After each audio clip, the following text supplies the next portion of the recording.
प्रायोगिक वनस्पति विज्ञान में अगला एक्सपेरिमेंट जैव प्रौद्योगिकी का माइक्रोबियल ट्रांसफ़र या असेप्टिक ट्रांसफ़र अजन्म स्थानांतरण विधि के बारे में हम जानेंगे। Myself doctor Suchita Jain, associate professor department of botany, Janki Devi Bajaj government girls college Kota. सूक्ष्म जीवों का संवर्धन माध्यम में स्थानांतरण किस प्रकार से किया जाता है। इस प्रयोग का उद्देश्य ये है कि माइक्रोबियल ट्रांसफ़र टेक्निक, और इसे हम ये भी कह सकते हैं इनोकुलेशन। क्या क्या आवश्यक सामग्री है, मटेरियल्स रिक्वायर्ड, संवर्धन नलिका, सर्रोपयुक्त सर्रोपण सुई यानी कि इनोकुलेशन की निडल जो आती है वो, और अगार स्लांट युक्त संवर्धन नलिका जो टेस्ट ट्यूब होती है, स्लांट्स जिसे कहते हैं अगार स्लांट, उसमें तैयार मिलता है। पोटैटो डेक्सट्रोज अगार का जो मीडियम है वो स्लांट्स तैयार करके रखते हैं संवर्धन नलिका में। स्प्रिट लैम्प, एल्कोहल और रुई। अब आप इसकी विधि के बारे में जानेंगे कि किस प्रकार से हमें इनोकुलेशन करना चाहिए या संरोपण करना चाहिए, हम कल्चर को कैसे रख सकते हैं। स्वयं के हाथों से संरोपण सुइयों को एल्कोहल में डुबोकर सुखाएं, क्योंकि sterilization is very important part. हमें कहीं भी कंटेमिनेशन नहीं मिलना चाहिए जब हम इनोकुलेशन करते हैं। तो अजन्म स्थानांतरण विधि बहुत इम्पॉर्टेंट विधि है, इसका बहुत ज़्यादा महत्व है। स्प्रिट लैम्प जलाकर सर्रोप युक्त परख नली तथा अगार स्लांट युक्त संवर्धन नलिका को बाएं हाथ में पकड़े। दाहिने हाथ में संरोपण की सुई लेकर इसे अल्कोहल में डुबोकर सुखाएं और लौ द्वारा निर्जमित करें। जिससे हमें इनोकुलेशन करना है उसको निर्जमित करने के लिए अल्कोहल में डुबोना चाहिए। दोनों संवर्धन नलियों के कॉटन प्लग दाहिने हाथ की अंगुलियों के मध्य पकड़कर हटाएं। संवर्धन नलियों का मुंह लौ के पास लाएं तथा सुई से सर्रोप से लेकर अगार स्लांट पर स्थानांतरित करें। शीघ्रता से दोनों संवर्धन नलियों पर कॉटन प्लग पुनः लगा दें। इस प्रकार से हमें पूरा ध्यान रखना है कि कोई स्थानांतरण करते वक्त, संरोपण या स्थानांतरण करते वक्त किसी भी प्रकार का कंटेमिनेशन ना हो या कोई इम्प्योरिटी आने न पाए। अब दूसरा प्रयोग है साथ ही साथ demonstration of technique of micro propagation using different explant, for example axillary bud और शूट मेरिस्टीम। जैव प्रौद्योगिकी में अलग अलग भागों में प्रयोग बटे हुए हैं आपके। सबसे पहले हमने देखा था लैमिनार एयर फ्लो के बारे में, जो उपकरण काम में आता है जैव प्रौद्योगिकी में, कि किस प्रकार से लैमिनार एयर फ्लो इम्पॉर्टेंट है और ये किस प्रकार से काम में आता है। दूसरी बात, संवर्धन माध्यम मोराशिजी एंड स्कूप द्वारा दिया गया एमएस मीडियम या और भी अन्य मीडियम या माध्यम जिनमें कर्तोतक बनाने की विधि हम सीखते हैं या एक्सप्लांट प्रिपरेशन करते हैं, तो किस प्रकार से संवर्धन हो सकता है और संवर्धन करने के माध्यम बनाने की विधि, उनका अनुपात क्या क्या है, कौन कौन से केमिकल्स उसमें उपयोग में लिए जाते हैं, इसके बारे में हमने Murashige and Skoog medium, preparation of MS medium, preparation of potato dextrose agar medium, PDA medium, इनके बारे में हमने पढ़ा। अब किस प्रकार से कक्षस्थ कलिका या शीर्ष विभाजों तक जो है अपाइकल मेरिस्टीम, इनका उपयोग करते हुए सूक्ष्म प्रवर्धन या माइक्रो प्रोपगेशन की प्रक्रिया कैसे होती है, इसका डेमोन्स्ट्रेशन करना, ये हमारे प्रयोग का उद्देश्य है। और इस प्रयोग में जब हमें माइक्रो प्रोपगेशन करना है तो वो कौन कौन से प्रकार के कर्तोतक उपयोग में लेकर के कर सकते हैं, जैसे एक्सिलरी बड है या शूट मेरिस्टेम है। अब कौन सी आवश्यक सामग्री है उसकी यहाँ पूरी लिस्ट यहाँ दी गई है। लेमिनार वायु प्रवाह तंत्र, लेमिनार एयर फ्लो कैबिनेट हमारे लिए ज़रूरी है। ऑटोक्लेव स्टरलाइजेशन के लिए ज़रूरी है। धन नलिका, कॉर्निंग की जो है धन नलिका 20 mm × 15 mm size, conical flask 100 या 250, मापक सिलेंडर या मेजरिंग सिलेंडर, चिमटी यानी forceps, needles, petri plates, dissecting microscope, spirit lamp और sterilized DDH2 double distilled water. Then चाकू, रुई, 70% ethanol, sodium hypochlorite, MS medium, Murashige and Skoog माध्यम जैसा मैंने आपको बताया था अभी, sucrose, then IBA, IA, NA जैसे जिब्रेलिक एसिड है, GA3, निर्जमित जल,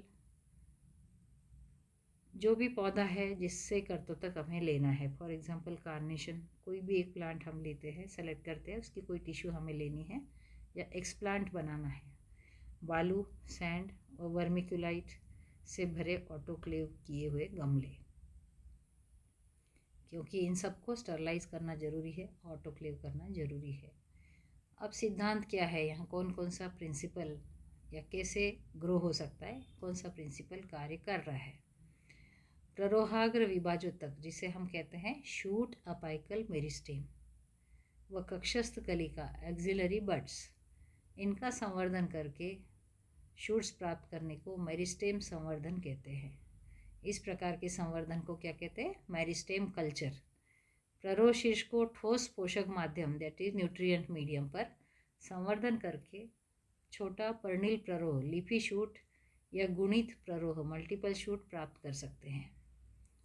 पहले विभाजोतक के कटे भाग से कैलस बनता है जिस पर कई प्ररोह आद्यक शूट प्रीमॉर्डिया बनते हैं। ये प्ररोह आद्यक से गुणित प्ररोह मल्टीपल शूट बनती हैं।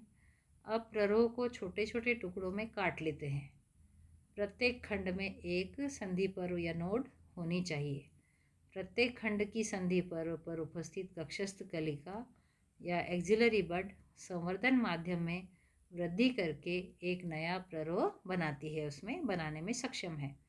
प्ररोह शीर्ष के संवर्धन के लिए उच्च साइटोकाइनिन व निम्न ऑक्सीन सांद्रता का उपयोग करते हैं। यह अनुपात है कि उच्च मात्रा में साइटोकाइनिन की आवश्यकता है और निम्न मात्रा में ऑक्सीन, इनकी सांद्रता कंसंट्रेशन को रखते हैं, जिसमें BAP यानी 6 बेंजाइल अमीनोप्यूरिन प्रभावी साइटोकाइनिन व NAA alpha naphthalene acetic acid प्रभावी ऑक्सीन्स है। व विशेष स्थितियों में प्ररोह शीर्ष की वृद्धि के लिए नारियल पानी या कोकोनट मिल्क व जिब्रेलिक अम्ल का प्रयोग भी किया जाता है। अब विधि क्या है, स्वस्थ पादप की तरुण शाखाओं को काट ले सबसे पहले और इनके शीर्ष भाग को लगभग 1 सेंटीमीटर द्वारा काट ले। औजारों को 70% अल्कोहल में डुबाए व लो में गर्म करके निर्जमित करें। स्टरलाइज करना मस्ट है सबसे पहले। अब एक्सप्लांट बना ले, कर्तोतक बनाने की विधि, कर्तोतक तैयार कर ले। फिर विच्छेदन सूक्ष्मदर्शी का मंच भी 70% अल्कोहल से साफ करें कि कहीं भी कंटेमिनेशन न आने पाए। पादप खंडों को, शीर्षों को आसुत जल में भरे फ्लास्क में डाल दे और विच्छेदन सूक्ष्मदर्शी की सहायता से विभाजोतक को निकाल लें। इसके लिए शीर्षों के चारों ओर से तरुण व नवोदित पत्तियों को सुई या ब्लेड द्वारा हटा दें। अंत में गुंबद के आकार डोम शेप्ड का विभाजोतक दिखाई देगा। इसे तेज धार के चाकू से अलग करें, 1 to 3 मिलीमीटर कर लें। अब इसे संवर्धन माध्यम युक्त नलिका में चिमटी या संरोपण सुई की सहायता से उदग्र स्थिति में रखें। विभाजोतक का आधार्य भाग संवर्धन माध्यम के मध्य में स्थित होना चाहिए।